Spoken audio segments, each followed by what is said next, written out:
अस्सलामु अलैकुम वरहमत अल्लाह। आज हम पढ़ेंगे रा के कायदे, यानी रा किस सूरत में मोटी पढ़ी जाती है और किस सूरत में बारीक पढ़ी जाती है। सबसे पहले है रा पर ज़बर या पेश या दो ज़बर या दो पेश हो तो रा पुर यानी मोटी पढ़ी जाएगी। रा पर ज़बर हो या दो ज़बर हो, पेश हो या दो पेश हो तो रा मोटी पढ़ी जाएगी। इसकी मिसाल है जैसे मिस्रा, रा पे ज़बर है ये मोटा पढ़ा जाएगा मिस्रा।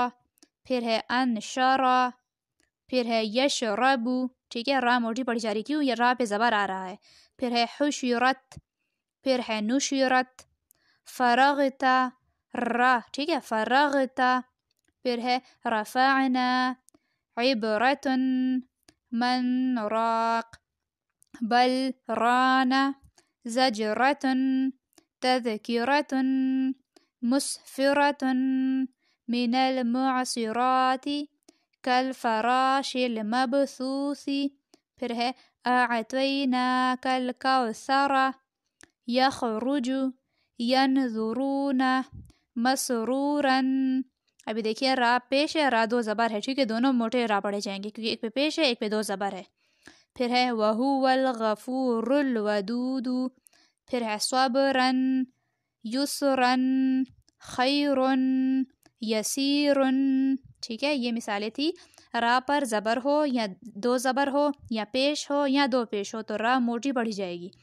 अच्छा जी, रा के नीचे ज़ेर हो या दो ज़ेर हो, ठीक है, तो रा बारीक पढ़ी जाएगी।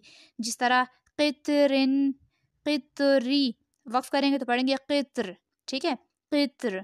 रा ज़ेर री, वो था रा ज़बर रा, ठीक है, ज़बान में हल्की सी वाइब्रेशन पैदा होती है रा पढ़ने में, और ये री, क़ित्री। फिर है तारिफु, तारिफु।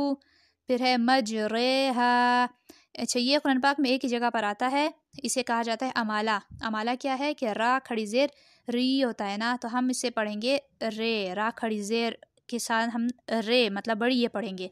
तो ये कुरान पाक में एक ही लफ्ज़ है, इसे कहा जाता है अमाला, इसे पढ़ेंगे मजरेहा, ठीक है।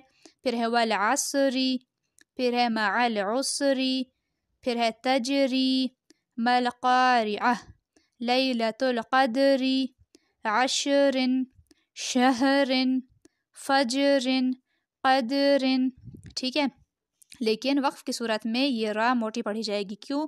क्योंकि पिछला हर्फ जो है शहरिन का इस पे जज़म है, ठीक है, मजज़ूम है, और इससे पीछे पेश है, तो इसलिए ये मोटी पढ़ी जाएगी। तो इसे किस तरह पढ़ेंगे? शहर। फिर है रिन, जब वक्फ की सूरत में मोटी पढ़ी जाएगी, वैसे तो पढ़ा जाएगा फजरिन, जब वक्फ करेंगे हम पढ़ेंगे फज्र, फज्र, ठीक है। फिर है क़दरिन, जब वक्फ करेंगे हम पढ़ेंगे क़द्र, मोटी पढ़ी जाएगी, क्यों? क्योंकि इसके पिछले हर्फ पर जज़म है और फजरिन के पिछले हर्फ पर जज़म है और उससे पीछे ज़बर है। इस तरह अगर पेश आए ज़बर आए, जैसे ये है लैलतुल क़द्री, जब हम सूरह क़द्र पढ़ते हैं हम पढ़ते हैं इन्ना अंज़लनाहु फ़ी लैलतिल क़द्र, तो वहाँ पर भी है रा को हम मोटा पढ़ते हैं, ठीक है। तो क्यों? हालांकि उस पर ज़ेर है, क्योंकि उससे पिछला हर जो है, अभी उससे अगली आयत जो है लैलतुल क़द्री, देखिए काफ के ऊपर ज़बर है, दाल पे जज़म है, रा पे हम वक्फ कर रहे हैं, तो हम पढ़ेंगे क़द्र, क़द्र, रा को मोटा पढ़ेंगे, ठीक है। फिर है आश्र, फिर है मअल उसर, ठीक है, इस तरह रा मोटी पढ़ी जाएगी। तो इसे आप याद कर लीजिए कि रा पे जब ज़बर हो या दो ज़बर हो या पेश हो या दो पेश हो तो रा मोटी पढ़ी जाएगी। रा के नीचे ज़ेर हो या दो ज़ेर हो तो रा बारीक पढ़ी जाएगी। अगर रा पर वक्फ कर रहे हैं और उस पर ज़बर ज़ेर पेश कुछ भी है और उससे पिछले हर्फ पर ज़बर या पेश है तो रा मोटी पड़ जाएगी वक्फ की सूरत में, ठीक है। और अगर पिछला हर्फ मजज़ूम है यानी उस पर जज़म है तो उससे पिछला हर्फ देखेंगे कि वो उस पर ज़बर है या पेश है, ठीक है, तो हम उसे पढ़ेंगे, उसे उस रा को मोटा पढ़ेंगे, ठीक है। इसकी अच्छी तरह से मश्क कीजिएगा। अपना बहुत सारा ख्याल रखिएगा, मुझे अपनी दुआ में याद रखिएगा। अल्लाह हाफिज़।